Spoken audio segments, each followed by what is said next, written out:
Olá, sejam bem-vindos a mais um estudo do Vem Segue-me. Essa semana estamos entrando no capítulo 27 a 28 de Doutrina e Convênios, e o tema é Todas as coisas devem ser feitas em ordem. Então, nós estudaremos os seguintes tópicos. Devemos tomar o sacramento com os olhos fitos na glória de Deus. A armadura de Deus vai nos ajudar a resistir ao mal. O profeta vivo recebe revelação para a igreja de Deus, conselhos sobre revelação pessoal. Então, são esses os 4 tópicos. É um estudo bem breve, mas muito importante. Então, o primeiro tópico é: devemos tomar o sacramento com os olhos fitos na glória de Deus. Doutrina e Convênios 27, 1 e 2 diz: o que o Senhor nos ensinou sobre o propósito do sacramento? Ele fala: ouvi a voz de Jesus Cristo, vosso Senhor, vosso Deus e vosso Redentor, cuja palavra é viva e poderosa. Pois eis que vos digo que não importa o que se come ou o que se bebe ao participar do sacramento, se o fizerdes com os olhos fitos na minha glória, lembrando perante o Pai o meu corpo, que foi sacrificado por vós, e o meu sangue, que foi derramado para a remissão de vossos pecados. Então, o Senhor, ele é bem claro aqui, falando que não importa o que se come, o que se bebe ao participar do sacramento, mas a coisa mais importante ao fazer isso é ter os olhos fitos na glória do Senhor, lembrando sempre do sacrifício expiatório que Jesus Cristo fez para a remissão dos nossos pecados. Em Lucas 22, 19 e 20, responde a pergunta: o que o Salvador disse ao instituir o sacramento? Ele diz: e tomando o pão e havendo dado graças, partiu e deu-lhe, dizendo: isto é o meu corpo que por vós é dado, fazei isto em memória de mim. Semelhante, tomou o cálice depois da ceia, dizendo: este cálice é o novo testamento no meu sangue, que é derramado por vós. Então, essas são as palavras que o Salvador disse ao instituir o sacramento. O próximo tópico é sobre a armadura de Deus vai nos ajudar a resistir ao mal. Então, nós temos aqui a imagem do lado direito de uma armadura, e aqui é representado através desses princípios e dessas, o Evangelho da Paz, verdade, fé, salvação. Cada uma dessas crenças, dessas verdades, elas representam aí uma armadura de Deus. Então, tem escritura que fala a respeito disso, para que nós possamos resistir ao mal, né? Então, nós precisamos ter essa armadura aí, investidos desta armadura aí, para poder resistir ao mal. E a gente aprende sobre isso em Doutrina e Convênios 27, de 15 a 18, que responde como a armadura de Deus pode nos ajudar. Ele diz: portanto, alegrai-vos e rejubilai-vos e cingi os lombos e tomai sobre vós toda a minha armadura, para que possais resistir o dia do mal, havendo feito tudo, a fim de subsistirdes. Estai, pois, firmes, tendo cingidos os lombos com a verdade, tendo vestida a couraça da retidão e calçados os pés com a preparação do evangelho da paz, o qual, para vos confiar, enviei meus anjos. Então, nós temos aí essa imagem do lado direito, né, com todos esses princípios.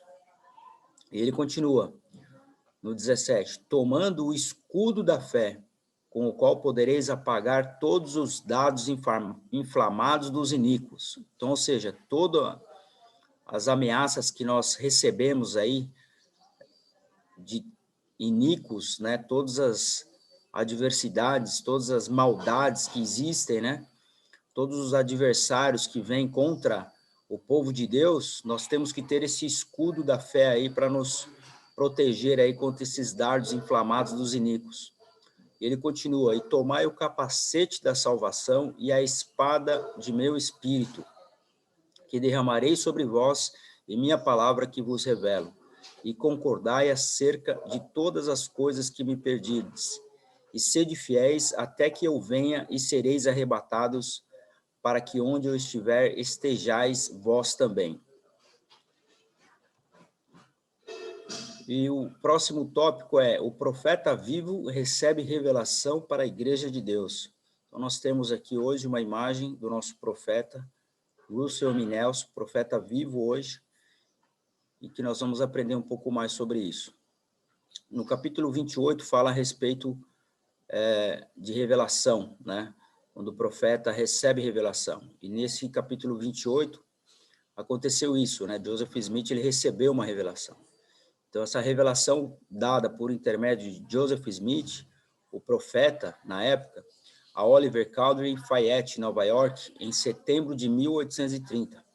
Hiram Page, um membro da igreja, possuía uma certa pedra e afirmava estar recebendo revelações por meio dela a respeito da edificação de Sião e da ordem da igreja.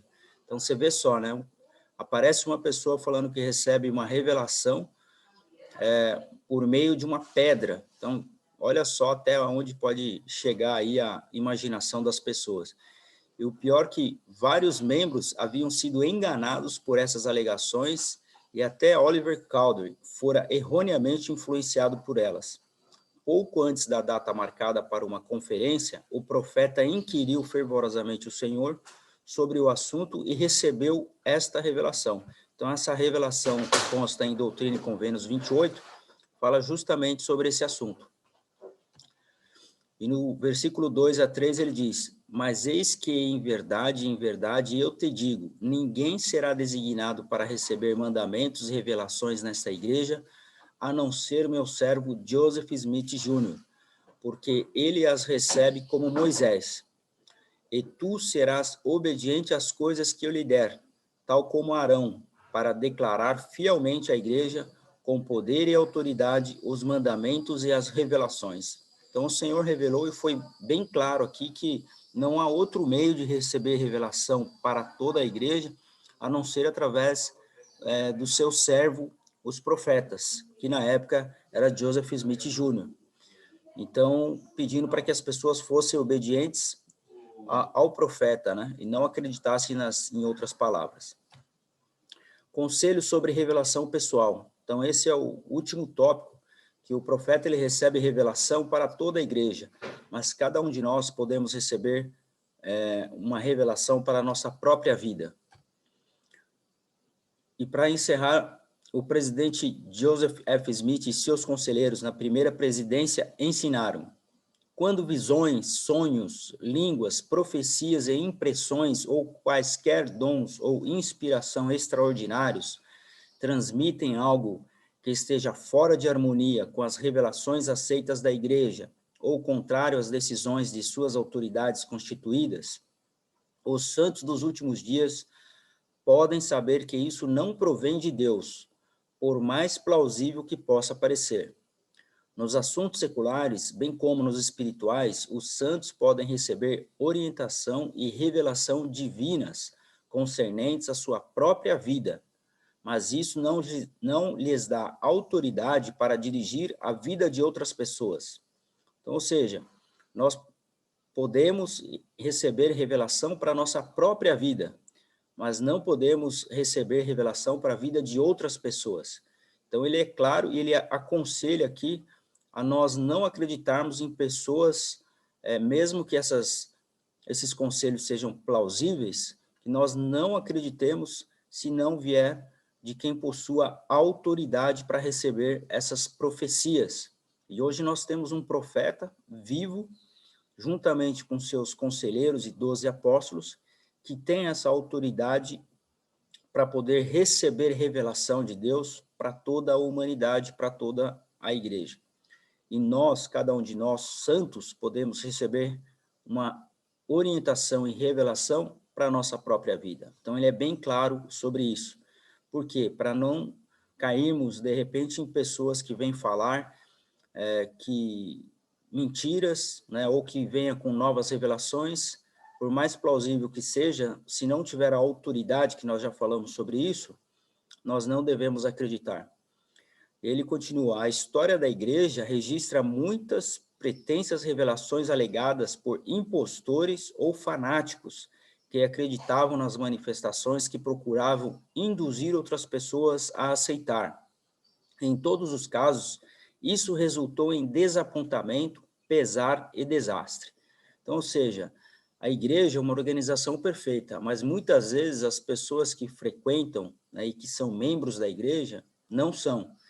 E podem acontecer de que existam impostores ou fanáticos que venham a falar algum tipo de bobagem para tentar convencer pessoas, para tentar dar conselhos equivocados. Então, o senhor é bem claro ao deixar essa declaração aqui, que nós temos apenas que acreditar nas revelações dos profetas, que nós podemos ter revelação pessoal para a nossa própria vida, e que muitas vezes na igreja pode ter havido impostores ou fanáticos, assim como pode existir ainda daqui para frente. Nós temos aí, inclusive, filmes e documentários, né, falando a respeito de homens que falsificaram documentos, né, que fizeram oposição à igreja. Então, tem muitas aquelas pessoas aí que tentaram atrapalhar a obra de Deus aqui na Terra. Mas, ao saber disso, nós estamos preparados, nós estaremos melhor preparados aí para ter essa revelação pessoal para a nossa vida. Então, essa é a mensagem do Vem Segue-me dessa semana. Esses são os tópicos aí que nós estudamos, que eu gostaria de compartilhar com vocês. Eu convido vocês também a estudarem o livro de Doutrina e Convênios, nesses capítulos, para que vocês possam aí identificar aquilo que chamou mais atenção de cada um de vocês. Eu convido vocês a compartilhar essa mensagem, também convido vocês a deixar o seu comentário aqui. Se você não é membro da igreja, clique aqui no link abaixo, onde você vai aprender mais a respeito da Igreja Restaurada de Jesus Cristo. Eu fico por aqui, agradeço e até a próxima semana. Forte abraço a todos.